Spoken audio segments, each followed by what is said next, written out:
The Boston Bruins winning Game 3 against the Florida Panthers without Patrice Bergeron and David Krejci. Let's talk about it here on a special live episode of Locked On Boston Bruins. You're Locked On Bruins, your daily podcast on the Boston Bruins. Part of the Locked On Podcast Network, your team every day.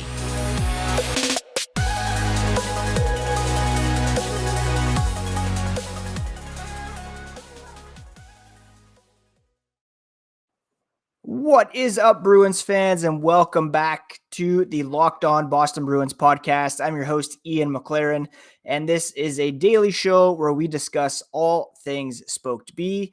It is Friday, April 21st, immediately following Game 3, where the Boston Bruins went out and beat the Florida Panthers by a score of 4-2 to take a 2-1 series lead without Patrice Bergeron and David Krejci in the lineup. We'll talk about that in a moment.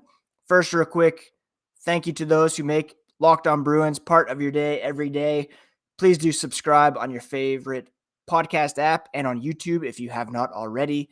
And you can find the podcast on Twitter, Instagram at Locked NHL Bruins. You can find me, my dad jokes, hockey tweets at Ian C. McLaren. And earlier today on the podcast, I said the Bruins must come out and make a statement in Game 3 against the Florida Panthers, much like the Toronto Maple Leafs did last night against the Tampa Bay Lightning following a lopsided loss. And man, oh man, did they do exactly that tonight. We were expecting, we knew Patrice Bergeron would not be in the lineup. He did not travel with the team due to an injury, aggravated at least, suffered perhaps during the regular season finale in Montreal. Lo and behold, right before puck drop, we learned that David Krejci also out of the lineup. Not ideal. We're getting a taste here tonight of what life could look like post Bergeron, post Krejci. I'm not going to lie. The vibes pre-game were not immaculate. I was feeling a bit, this could be not great, but the boys who were in the lineup stepped up huge. And that statement was indeed made. I said before the game on Twitter, let's go cup half full. Those of you who listen to the podcast may recall my weekly cup checks. Cup half full. Call it a chance for some newer Bruins to leave a mark. And that's exactly what happened tonight. Newer Bruins in Taylor Hall. These aren't core Bruins per se. Your Bergerons, Marchands, Krejci, Pastrnak, McAvoy. Taylor Hall stepped up. 1 goal, 1 assist. Dmitry Orlov with 2 unreal passes to set up goals that the Sportsnet broadcast literally compared to Quinn Hughes of the Vancouver Canucks. Sportsnet right now is using the Sportsnet team, the Vancouver team, to broadcast these Bruins games. Hall, Orlov stepping up. Charlie Coyle, oh my gosh, playing top line assignment. He got a goal, getting in front of the net, being disruptive. 5 shots for the Bruins, second among all Bruins players, only to David Pastrnak, who scored the 3rd goal of the game, which eventually stood as the game winner. And then Nick Foligno, he wasn't even supposed to play tonight. He was going to be scratched in favor of Jacob Lauko on the 3rd line, but with Krejci being a late subtraction from the lineup, in comes Nick Foligno, and he scored a beauty to cap things at 4 goals for the Bruins off a Taylor Hall pass. Now, unfortunately, the Panthers scored to break the shutout bid for Linus Ullmark, and then they scored again with Sergei Bobrovsky pulled to make it 4-2 played the rest of the game largely with the goalie pulled. Things got a bit more interesting than they should have, but the Bruins did indeed prevail and won this game to make it a 2-1 series lead. Get some great contributions via the live chat right now. It is a Game 4 Sunday afternoon game, which kind of stinks for me because, one of us in this household has to go pick up some in-laws from the airport. So hopefully I can sneak out of that. 3:30 p.m. start, I believe. Scott Seymour saying, I hate to say this, but Krejci needs to stay out of the lineup for now. I mean, here's the thing. The Bruins play Game 4 Sunday, and then they're off until Wednesday. There's an extra day between games. So not the worst idea. He might not even be able to play, depending on his health status. But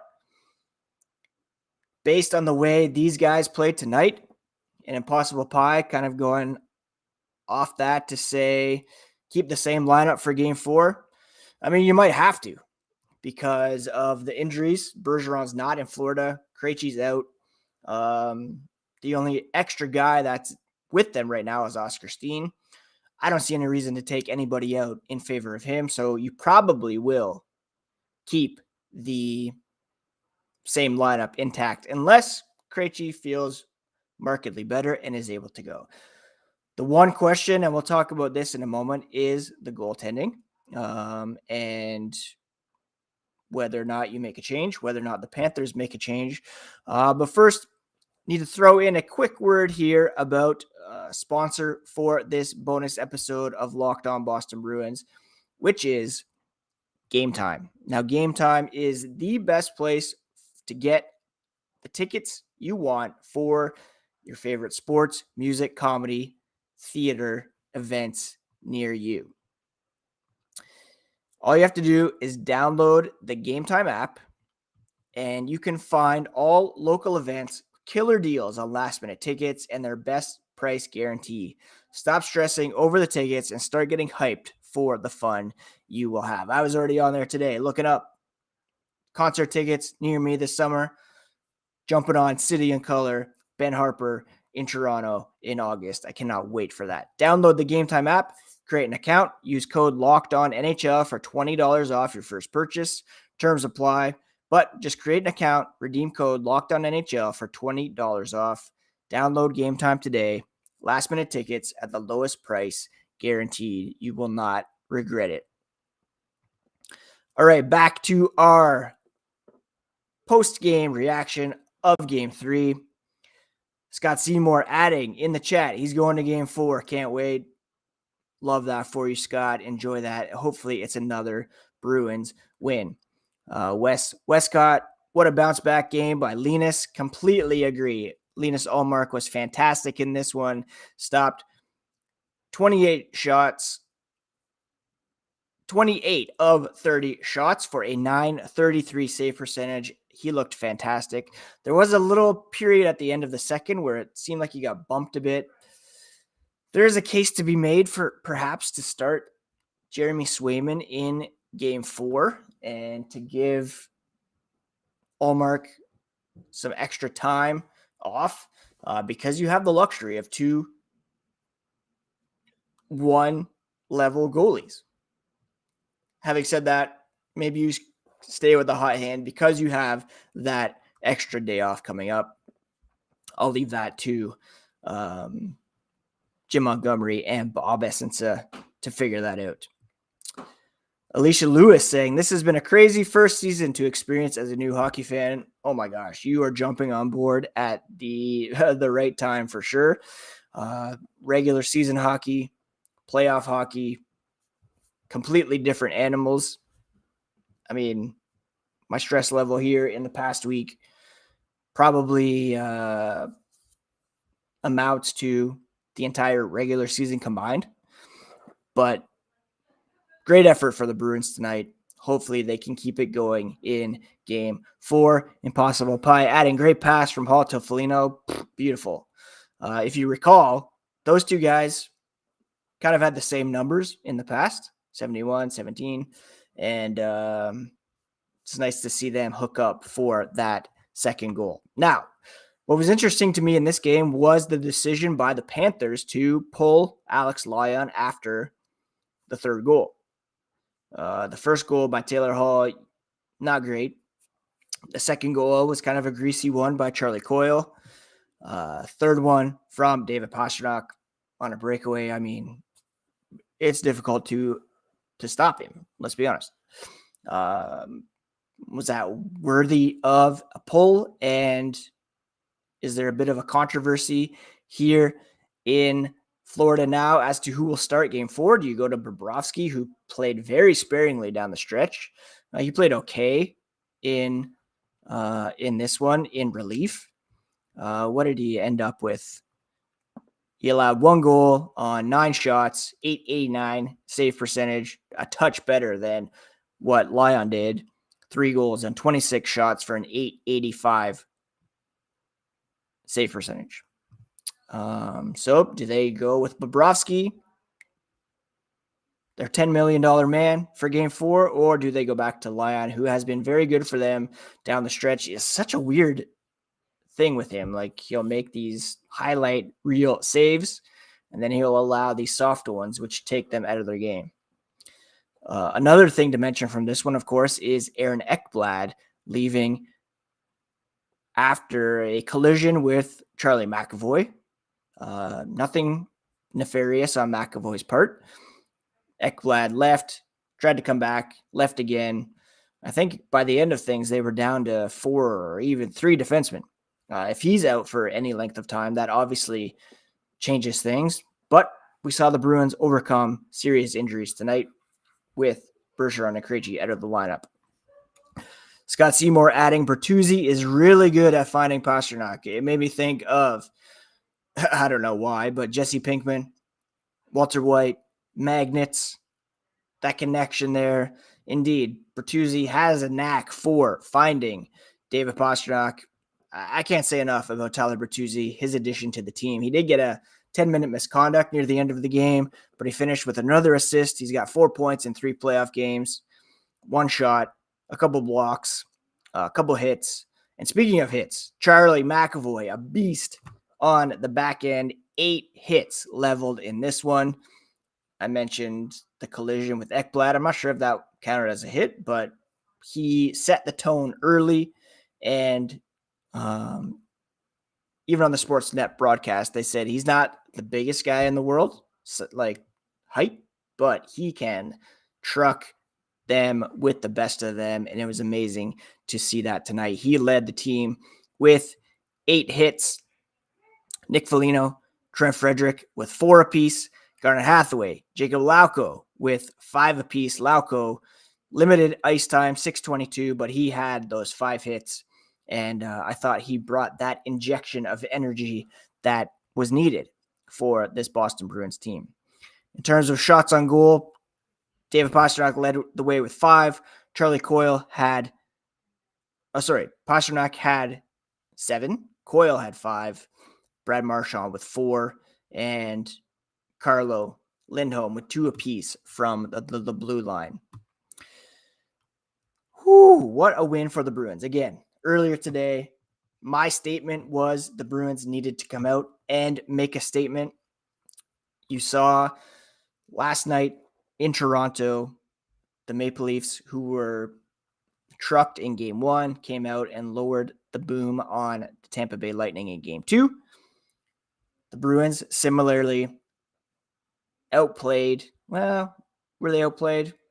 I don't know, but they lost in a lopsided game in game 2, came back with an unbelievable team effort here in game 3 without Patrice Bergeron and David Krejci in the lineup. Can't say enough about guys like Charlie Coyle, Taylor Hall, Charlie McAvoy, Tyler Bertuzzi. I know I'm leaving somebody out, but these guys stepped up, guys who aren't necessarily considered core members of the Boston Bruins, but they stepped up and made that statement against the Boston Bruins. Now, they limited Florida offensively until the very end there, where they got the goal shorthanded and another with the goalie pulled. But overall, an amazing team effort for the Bruins. They always have that next man up mentality, always have the, that pride of being a Boston Bruin. If there was one questionable decision for me, it was playing Forbort over Connor Clifton. Forbort, there was one play in the first where he was just, a guy just skated right by him on a back check.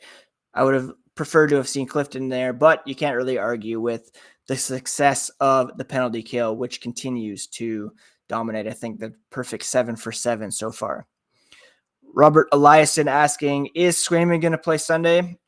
Talked about that a bit earlier. It's quite possible that he could.